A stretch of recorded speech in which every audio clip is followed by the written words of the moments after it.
किसी भी चीज को समझने के लिए सबसे पहले मन को शांत रखना चाहिए और फिर काम पर ध्यान देना चाहिए, क्योंकि हम मन से ही प्रश्न खोज लेते हैं और मन में ही जवाब देकर बैठ जाते हैं।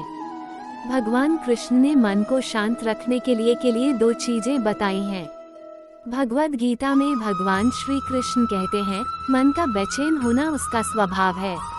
हमारे मन को लगता है कि अगर वह अलग अलग बातों के बारे में सोचता रहेगा तो हमें आने वाली हर मुश्किल और मुसीबत से बचा लेगा, पर ऐसा होता नहीं है। हम अपने जीवन का काफी अधिक समय सोच विचार करके परेशान होने में निकाल देते हैं। भगवान श्री कृष्ण कहते हैं कि मन का ये स्वभाव बदलना मुश्किल जरूर है, असंभव नहीं। अच्छा, अब आप एक बात बताइए, क्या आप कोई को कह सकते हैं कि वो कांव कांव की आवाज ना करे? या फिर क्या आप किसी मेढक को कह सकते हैं कि वो पानी देखते ही ऊंची छलांग ना मारे? हमारे मन का भी कुछ ऐसा ही है। जीवन में कुछ भी होता है, अच्छा या बुरा, हमारा मन उस पर कांव कांव कांव करने लगता है। कांव कांव से मेरा मतलब है चिंता करना, व्याकुल होना। कोई बुरी बात होती भी नहीं है और मन परेशानी की ऊंची ऊंची लपटें लेने लगता है। कभी कभी तो मुझे ऐसा लगता है कि हम में से कई लोग सिर्फ परेशान होने के लिए जीते हैं। सारी परेशानी, पीड़ा, दुविधा अक्सर हमारी मन की बनाई हुई कहानियां होती हैं। भगवान श्री कृष्ण हमें हमारे मन को शांत और स्थिर करने के लिए दो उपाय देते हैं। पहला, ध्यान लगाना या मेडिटेट करना। दूसरा, वैराग्य भाव सीखना। अब ध्यान या मेडिटेशन शब्द सुनते ही आप में से कई लोग कहेंगे कि आप आंख बंद कर सांसें अंदर बाहर नहीं ले सकते। यहाँ हम सब गलती कर बैठते हैं। मेडिटेशन या ध्यान का मतलब सिर्फ आंख बंद कर बैठना नहीं होता।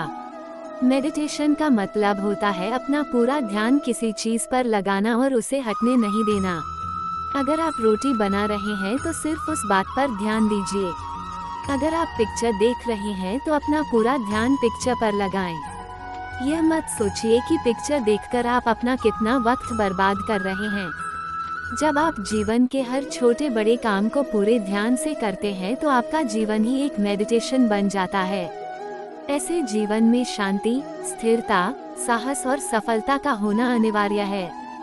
वैराग्य भाव दूसरा उपाय। वैराग्य का अर्थ यह नहीं कि आप सब कुछ छोड़कर जंगल में जाकर बैठ जाएं। वैराग्य का सच्चा अर्थ है कि आप जो काम कर रहे हैं उसका क्या नतीजा या रिजल्ट निकलेगा उसकी चिंता ना करें। जैसे अगर आपने कोई इंटरव्यू दिया, आप ये कर सकते हैं कि पूरे मन से तैयारी करें और अपना बेस्ट देकर आ जाएं। वो नौकरी मिलना या ना मिलना आपके हाथ में नहीं है। इस नतीजे के पीछे अलग अलग चीजें हैं जो आपके बिल्कुल कंट्रोल में नहीं। तो जिस चीज के बारे में आप कुछ कर नहीं सकते, उसके बारे में चिंता भी ना करें। यही वैराग्य का सच्चा मतलब होता है। और यही है भगवान श्री कृष्ण का दूसरा उपाय, मन को चिंता की लपटों से बचाने का। याद रखिए, आप पूरे के पूरे इंसान हैं। समझदारी, संयम और कुशलता से भरे इंसान।